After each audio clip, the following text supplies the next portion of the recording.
We're in the Chevy Trax 2015 1.4 Ecotec turbo motor, 89,489 miles. Currently throwing no codes, but if you've had some problems with this, stick around. I'm going to basically give you all the information that I have from all the repairs that I've done, from my turbo going out to it overheating and it's squeaking and misfiring. I've watched a lot of other videos on YouTube and they've helped me out quite a bit. So I want to give back to everybody that's trying to fix these cars that have also helped me to identify a bunch of the problems that I've already gone through.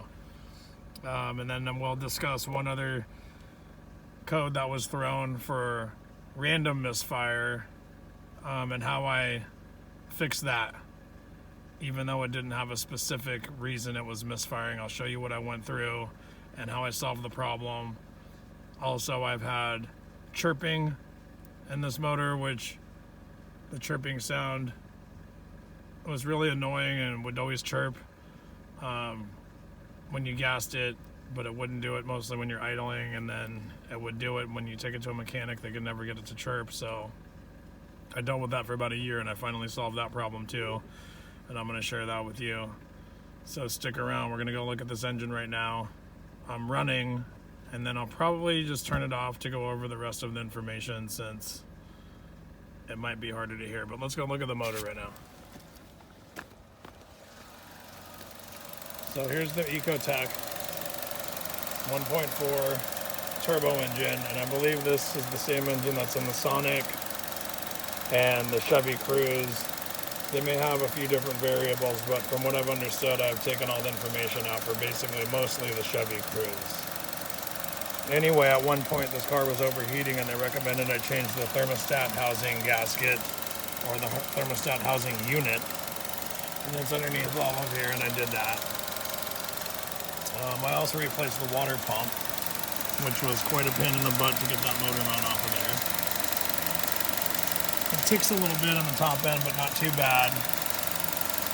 There were a lot of things like crank seals going out and stuff like that, which people recommended if they had a squeaking, but let's just address the squeaking matter. So if your car is squeaking and you're trying to find out if it's a belt, I'll show you what it actually was. It was actually under here is the coil pack. And I'll go over the codes later. I don't know exactly what they are. They'll be on the title. But I had a misfire in cylinder 1. And since this coil is combined with all 4 cylinders in there in one coil pack, you have to replace the whole coil pack. So I replaced that coil pack, and it actually fixed my misfire that I had. And it ran great. Later on, it threw a code. It had low boost, and I had to change the turbo on it. So with that turbo, it came with an exhaust manifold and the turbo and the whole unit together. You had to take that whole exhaust manifold off altogether and replace the turbo. It actually fixed that. Then we had a vacuum leak, and it threw another code that said I had to replace the valve cover gasket, or the valve cover itself, because of the pollution control valve, and the whole smog system is all combined into the valve cover. So I replaced the valve cover with a new one not too long ago, and it's already leaking. I even torqued it to spec and everything. So now let's get to why this thing was squeaking. I watched a video on the squeaking, and somebody said it was a spark plug. And I was in the middle of a really long trip, and this thing was squeaking really bad. And I thought to myself, I watched that video on that spark plug. I wonder if it could really be that spark plug after all this time. So I took the coil out, the coil pack that I had, and it was throwing a code that said random misfire. So it said it was an O2 sensor. So I went ahead and I replaced the O2 sensor, and that cost about $80. And I put the O2 sensor in, and it didn't make any difference at all. So I have a new O2 sensor. Then I thought to myself, well, what could I do? What else could I do rather than take it to the shop and have a bunch of parts replaced? So I thought to myself, if it was a misfire, maybe if I replaced the coil pack, it would fix it. So I pulled the coil pack out, and I tightened the spark plugs first to see if it was chirping. lo and behold, I tightened the spark plugs and the chirping went away. Yes, the chirping went away. It was completely gone. I could not believe it. There was a loose spark plug. So I put the car back together, but it didn't fix the misfire. So I remembered when I pulled the coil pack off that one of the cylinders that had the loose spark plug was discolored. And the coil pack, see if we can see it in the sun here, the coil pack has like this orange rusted looking color on it.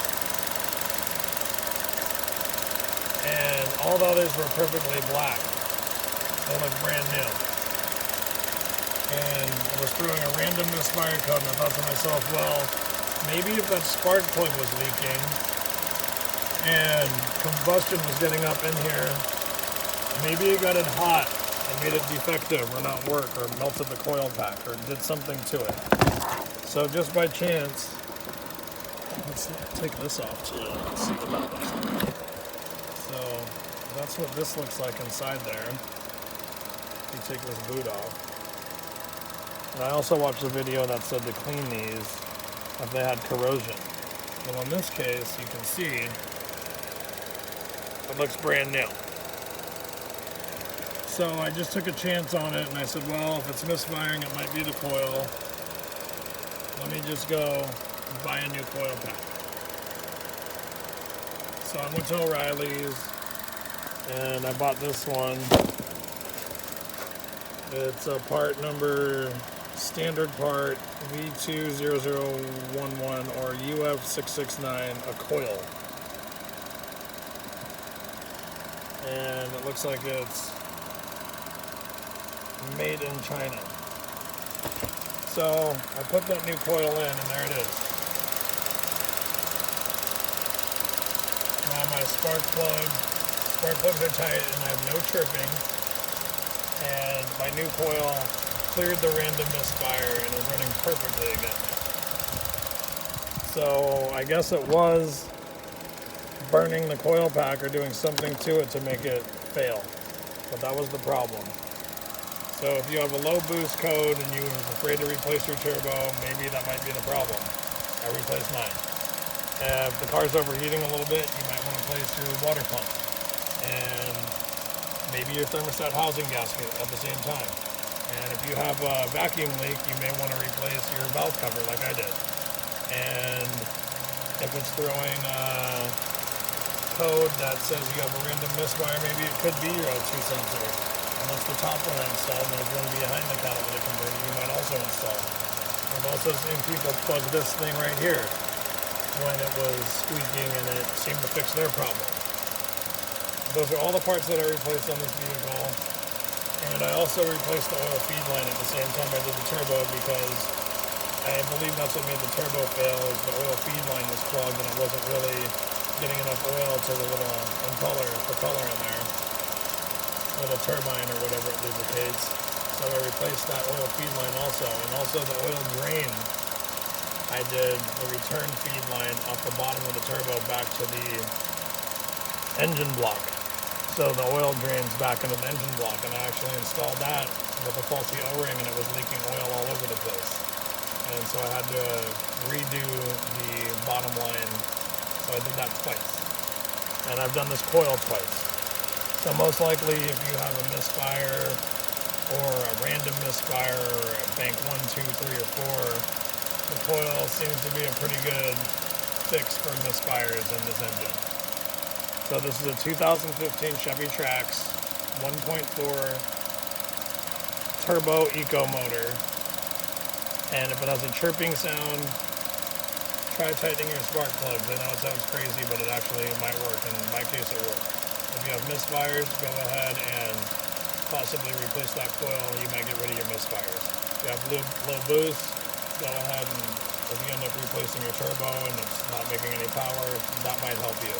While you're changing your turbo, replace the oil feed line and the oil return line because they get brittle and crack and fall apart. You might as well just do it while you're there and has a new O-rings. And if you're overheating, go ahead and replace your serpentine belt with your water pump on that side and your thermostat housing unit. And if you have this thing leaking or making noises, replace your whole valve cover and tighten them to spec, and hopefully you don't get a leak like I did. Well, thanks to everybody for helping me fix this vehicle.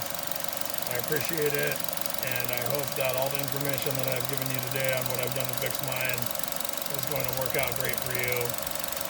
I also just bought a new battery because the battery went dead, and I think it was just good from overtime. It's charging fine, has the proper amount of voltage. Maybe it was just a bad battery.